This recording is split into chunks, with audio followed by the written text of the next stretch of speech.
Beryl Cecilia Dowdall was born on the 1st of July 1924 at the Nyangarup District Hospital. She was the second child for her parents James and Esme. An older brother, Douglas, was born 18 months prior. Two younger brothers, Jimmy and Ken, were born 5 and 7 years later. In 1927, they moved to Fairfield on Broomhill Cogonut Road. This was Cochrane's property, and Pop continued his role as farm manager. Mum fondly remembers following her dad around and helping to tend to the horses, a beautiful team of big, gentle Clydesdales. The first 2 years of Mum's schooling was correspondence, and Nana was her tutor.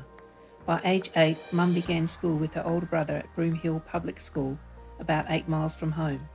They mostly rode their horses to school, but also used their bikes to give the horses a rest.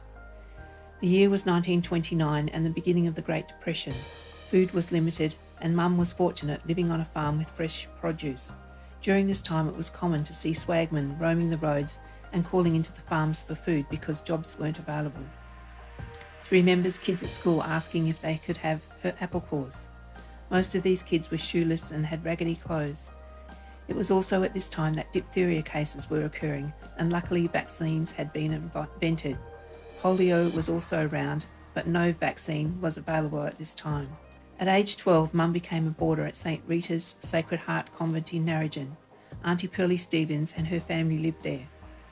At age 15, Mum left school and started to work at Coleraine Private Hospital in Katanning as a nurse's aide. Sue, Jenny, Tony and David were later born here, and Mandy was born at the Katanning Hospital.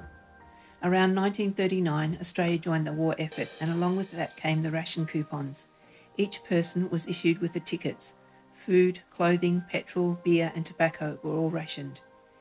In 1941, the Dowdalls moved to Perth because Pop had volunteered for the army as a horse transport officer. Nana became a Red Cross supervisor at Lady Mitchell Cottage for orphaned and wayward children. She lived in a house in Cottesloe. Doug had already enlisted in the army in the tank division. Mum went to work at Swan Maternity Hospital in Newcastle Street and also applied to join the RAF. While awaiting call-up, Mum became a nanny for 3 children who, with their mother, had escaped the downfall of Singapore and were living in a large house in Nilon. October 1942, call-up came and Mum went to Rookie's course down in Busselton for 6 weeks. There were 32 girls in the course. They arrived by train at 11 p.m. at night and no one was expecting them. Eventually the RAF arrived and the girls were loaded up onto the back of a truck and taken to the base. They had to make their beds out of hessian bags stuffed with straw. They all slept in their clothes and had to front up on the parade ground at 7 a.m. Vaccinations began and some girls fainted. Training involved lectures, PT, marching and saluting on the parade ground. After 6 weeks, all the girls passed and were paid. Mum was posted to 6th Fighter Section at Vincent Street. The medical section was in Mary Street and the canteen was at the Astor Theatre.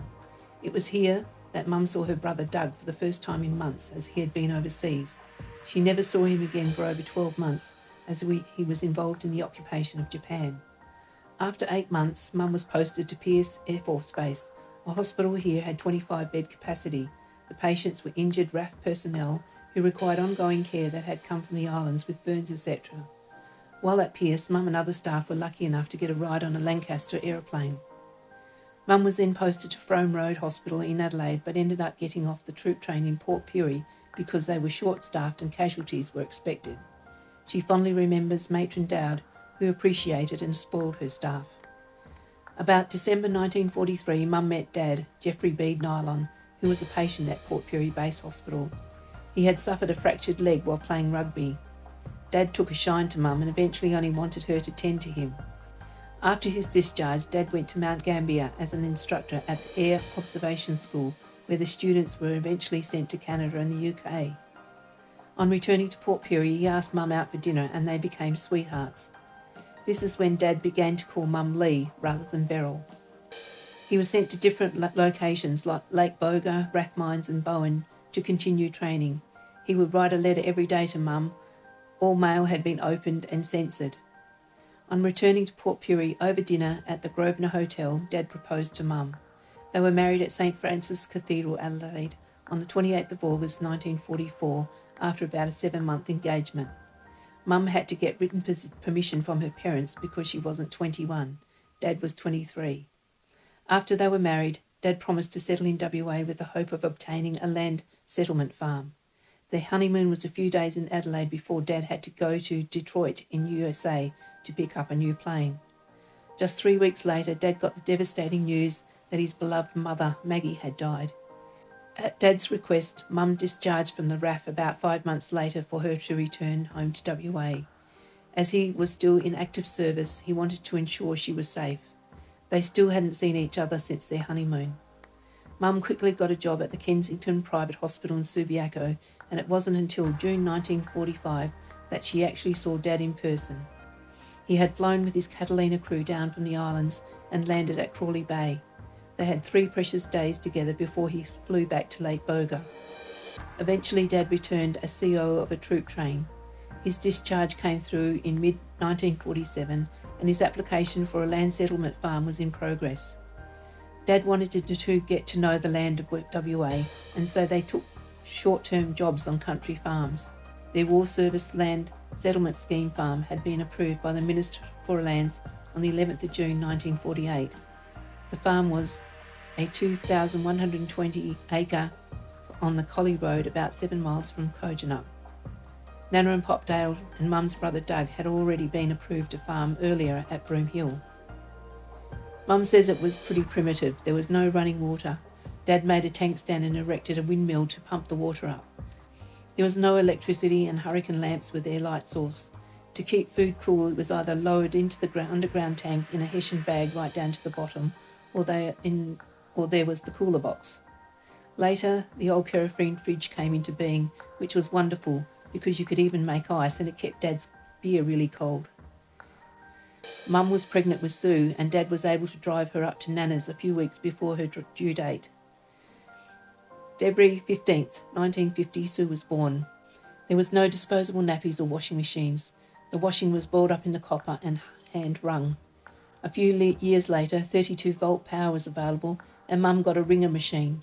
This made life so much easier as the family grew, with Jenny being born in August 51, Tony in December 57, David in June 1960 and Mandy in February 1964. Mum and Dad had a great social life, going to the local hall cabarets and balls at Changerup, Tunnytown or Kojonup. In 1973 the farm was sold and we moved into town. Mum took on a job at the local deli. Later on she moved to their gift and florist shop. This was her happy place working, playing with flowers. Later on she moved down to work with Robert and Danella Brown. In town, Mum was able to have a proper garden as water was more available and her green thumb excelled. Today this is still a passion and she has had an input into all of our gardens. During this time, Mum watched as her children made their own way in life. Sue finished her nursing training and got married. Jenny transferred in her job to Perth and got married. Tony finished her nursing training and got married. David completed his apprenticeship and got married. Mandy finished school, moved to New South Wales and she got married too. Grandchildren started to arrive. Ben was the first in 1979, followed by Sarah and Tina in 1981, Baden in 1983. Then there was a bit of a gap, with Kura arriving in 1993, Cassie in 1995, Brianna in 1996 and Joe in 2000. Now Mum has great-grandchildren with Bailey, Zach, Bodie, Andrew, Bevan, Sophia and Billy. In 1994, Mum and Dad celebrated their 50th wedding anniversary and we surprised them with a party at Kojonup. This was no mean feat, trying to keep it secret, especially from Dad, because he always liked to plan surprises.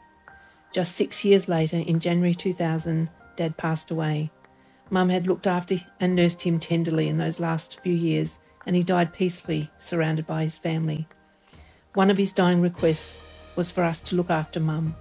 Well, Dad, I think we have done a pretty good job to get her to this milestone.